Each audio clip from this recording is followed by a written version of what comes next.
It starts with a phone call. A man identifying himself as Su Young-chul tells a 911 operator that today at the Dongwori building, he's going to carry out what he first calls an experiment, then corrects himself. It's closer to terrorism. He says, a highly contagious bioterror attack. He says he's already tested the pathogen on his own body, and that the test was a success. Whatever happens next, he insists he is the only vaccine that can stop it. Behind his voice, a wall of research, photographs, string, and numbered evidence tags hints at exactly how far his plans go. In present-day Seoul, the glass towers of the Dongwori building rise over the city, hosting the chain's Bio Global Conference, a showcase for a company about to unveil a breakthrough that will change how people think about the mind itself. Professor Kwon Sejong arrives late with her ex-husband, who arranged her invitation and gently prods her about her stalled academic career. Tucked in her bag is a strange, handwritten invitation addressed personally to her, one that cryptically claims imperfect communication is the source of all tragedy. On stage, Chain's Bio CEO Kong Woo-cheol unveils the company's real breakthrough, an organic semiconductor chip built on what he calls collective intelligence, the same principle that lets ants and slime molds share information as one organism. He shows a paralyzed rat walking again minutes after the chip is implanted and floats an unsettling idea that one day the same technology could link human minds directly together. Elsewhere in the building's mall, a security guard and his sister, who gets around in a motorized wheelchair, browse camping gear together, laughing about grilling meat on their next vacation. It's an ordinary, quiet moment, and the film lingers on it just long enough for it to matter later. Backstage, Kwon is introduced to Kong Woo-cheol directly. At almost the same moment, a policeman calls Kong with a warning that a man named Su Young-chul may be inside the building right now, and that he may be planning exactly the kind of attack described in that 911 call. That man finds Kong alone. He is Su Young-chul, a former Chain's bio researcher, and he accuses Kong of stealing his work on network consciousness after promising to respect it. Kong calls him a psycho, a freak who wants to end humanity. Su corrects him. Not an ending. He says a birth, a second cognitive revolution, a world of perfect communication where jealousy, rivalry, and suspicion simply cease to exist.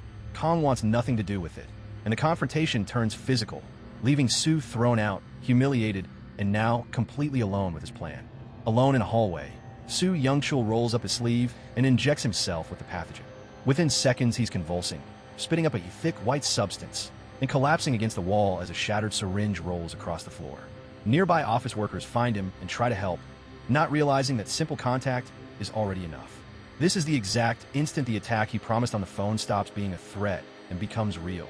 Patient Zero, on the floor of the Dongwori building, at the start of an outbreak about to consume the entire tower. The infection spreads fast. Within minutes, more people are showing the same symptoms, and building security realizes containment is already failing. An evacuation order blares over the intercom as panicked crowds pour toward the exits. But outside, riot police in full gear are already moving in, sealing off the streets and locking down the entire block. Whatever is happening inside the Dongwori building, the authorities have already decided that nobody gets out easily. Inside, the mall and its restaurants descend into chaos. Infected people crawl on all fours, lunging at anyone nearby, while terrified shoppers and students barricade themselves behind glass storefronts, watching the crowd outside multiply by the second. Trapped survivors improvise, using cardboard cutouts, mannequins, even a wheelchair, repurposed as decoys to distract the infected long enough to slip past. It works, but not without cost. A young man named Kyu-sung is separated from the group while helping others escape and doesn't make it out. The survivors regroup inside a retail store to tend their wounds. A news broadcast confirms what they already suspected, that the Dongwori building is now under full bioterrorism quarantine. Tearful phone calls home follow, including one that finally confirms Kyu-sung is gone. As the group processes the quarantine, someone lays out the one piece of hope circulating through the building. Su Young-chul claims he injected himself with the only vaccine that can stop this outbreak. If that's true, and if they can find him and bring him out alive, everyone trapped inside, themselves included, might actually survive. It's a thin hope built entirely on the word of the man who started all of this. But for the survivors, it's the only plan they have. Professor Kwon, drawing on her own research, proposes something stranger. Since the infected seem to behave like a single communicating colony, not unlike ants, a decoy carrying a completely different scent might be able to feed them false information and buy the group crucial time. The group fights back through the wrecked mall, rigging a smoke detector to trigger a fire alarm as cover, and pushes toward an elevator that might get them closer to the roof. As they move, a news report fills in Su Young-chul's background. He was a brilliant, top-ranked scientist whose own father, also a professor, took his life after a research funding scandal. It's the first hint that this attack might be more personal than anyone has guessed. Rather than risk the main elevators, the group identifies a lesser, known cargo elevator as their safest route up. They pack themselves inside, exhausted and on edge, with no idea that the man they've been searching the whole building for is standing right beside them. Then it happens. A violent struggle erupts inside the cramped elevator car. Someone is bitten, chaos breaks out at close range. And when the group finally wrestles the attacker down, they realize exactly who they've caught. It's Soo Young-chul himself, alive, hidden among them the entire time. One survivor makes the case immediately that whatever else he is, that jerk is the vaccine, proof enough that the infected never touched him. Blindfolded and restrained, Soo becomes the group's prisoner and their only leverage to get out of the building alive. Miles away, a SWAT team raid the second, secret facility, Soo's own private research lab, packed with caged primates used to develop the pathogen. When the team kills one specially marked alpha monkey, every other infected monkey in the room instantly stops moving. It's the first real clue to how this outbreak actually works. Somewhere, there's a single node controlling all the rest. Back inside Dongwori, the survivors drag their blindfolded prisoner toward the B2 security office, hoping to use the building's cameras to plot a safe route out.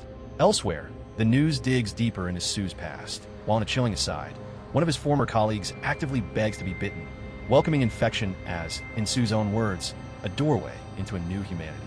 Not everyone in this story is running from the outbreak. Some are choosing it. In the control room, the group argues over whether to try retrieving Soo's actual vaccine themselves or wait for outside rescue. Tempers fray badly enough that one member draws a gun on another just to keep the group from falling apart. With no better option, they push on, hauling their bound prisoner through corridor after corridor, infected figures still pressing at every turn. Every step toward the roof is also a step deeper into danger, and the group is starting to fracture under the strain of protecting the one man who might save them all or get every one of them killed. The strain reaches a breaking point when a member of the group, Hyun-suk, is separated in the chaos. On the phone, a loved one tries to guide him floor by floor back to safety.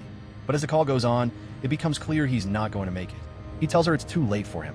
She refuses to accept it, begging to come find him herself. But Hyun-suk, out of options, makes sure she can't, sacrificing himself rather than let her risk the same fate. In the government command center, officials and Professor Gong-sully argue over whether force against the infected can ever be justified, since they are, after all, still technically patients. The debate ends in a grim compromise. If killing the very first person infected can stop everyone connected to them, that becomes the mission. The rescue operation splits in two. One team sent to secure Soo Young-chul alive, another sent to hunt down and kill whoever was infected first. Back with the survivors, paranoia sets in. Convinced that Soo can somehow hear, and maybe even direct, the infected crowding the halls around them, the group falls silent, communicating only by text message as they hide among the storage shelves of a warehouse floor, waiting for an opening that might not come. Then comes a twist that upends everything the investigation thought it knew.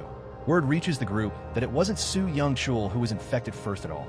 It was Chain's Bio's own CEO, Kong Woo-cheol. If the plan to kill the first infected person, which the command center just authorized, was built on the wrong target, the operation outside may already be aimed at the wrong person. While the man who actually orchestrated everything, Soo Young-chul, is still sitting captive in the survivors' hands, very much alive, and very much still connected to something none of them yet fully understand. A rescue team contact reaches the group's security officer using a dead policeman's radio, relaying a plan to guide them the rest of the way out. It's a fragile lifeline, routed through a dead man's equipment. But for the exhausted survivors, it's the first sign that outside help is more than a rumor. Moving through a garment storage floor, Soo finally corners Professor Kwon directly, and the mystery from the very start of the film unravels.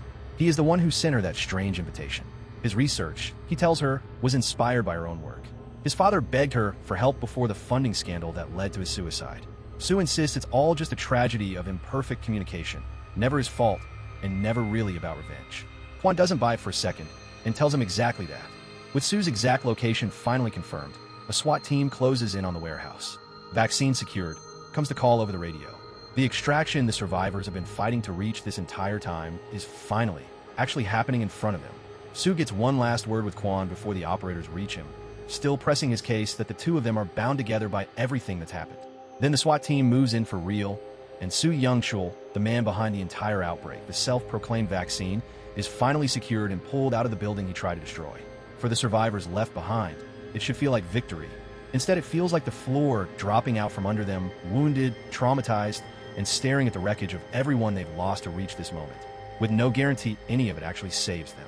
Shaken and still processing what she's just witnessed, Kwon Sejong calls in a discovery that reframes the entire outbreak. That Mark Test monkey from the lab raid, the one whose death instantly stopped every other infected animal, wasn't simply the first one infected. It was the one controlling all the others. And if that pattern holds inside Dongwori Building, then Soo Young-chul isn't just patient zero. He's the actual node commanding every infected person connected to him, which means securing him alive may not be the victory anyone assumed it was, and killing him may be the only way to truly stop what he started. As Soo is marched out under armed guard, the command center erupts into the argument that's been building the whole film.